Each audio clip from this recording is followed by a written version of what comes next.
ভাবুন তো, পৃথিবীর অন্যতম ক্ষমতাধর ব্যক্তি সৌদি আরবের বাদশাহ। তার নির্দেশে বিশাল প্রকল্প গড়ে ওঠে, হাজার হাজার মানুষ কাজ করে। কিন্তু অবাক করা বিষয় হল, তিনি চাইলেই কাবা শরীফের দরজা খুলতে পারেন না। শুনতে অবিশ্বাস্য লাগলেও এর পেছনে রয়েছে 1400 বছরের পুরনো এক ইতিহাস। ইসলাম আগমনের আগেও কাবা শরীফের চাবি ছিল একটি নির্দিষ্ট পরিবারের কাছে।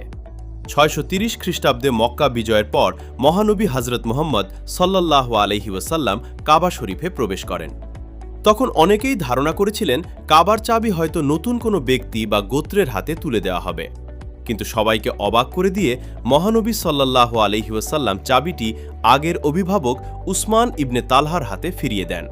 তিনি ঘোষণা করেন, এই চাবি তোমাদের কাছেই থাকবে, কিয়ামত পর্যন্ত কেউ তোমাদের কাছ থেকে তা কেড়ে নিতে পারবে না, অন্যায়কারী ছাড়া।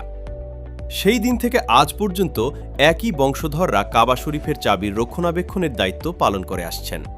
এই পরিবারটি বর্তমানে বনি সাইবা বা আল সাইবি পরিবার নামে পরিচিত।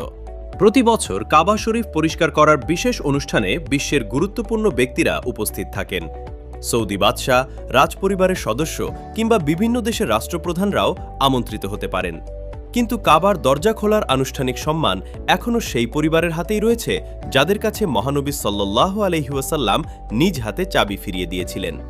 ভাবুন একবার, একটি সাধারণ পরিবার যাদের হাতে রয়েছে পৃথিবীর সবচেয়ে পবিত্র ঘরের চাবি। শত শত রাজা, সম্রাট ও শাসক বদলে গেছে, কিন্তু কাবার চাবির দায়িত্ব আজও একই পরিবারের কাছে রয়ে গেছে। ইতিহাসের এই ঘটনাটি শুধু একটি চাবির গল্প নয়, এটি একটি আমানত, একটি ঐতিহ্য এবং মহানবী সাল্লাল্লাহু আলাইহি ওয়াসাল্লামের একটি সিদ্ধান্তের জীবন্ত সাক্ষী, যা 1400 বছর পরও অপরিবর্তিত রয়েছে।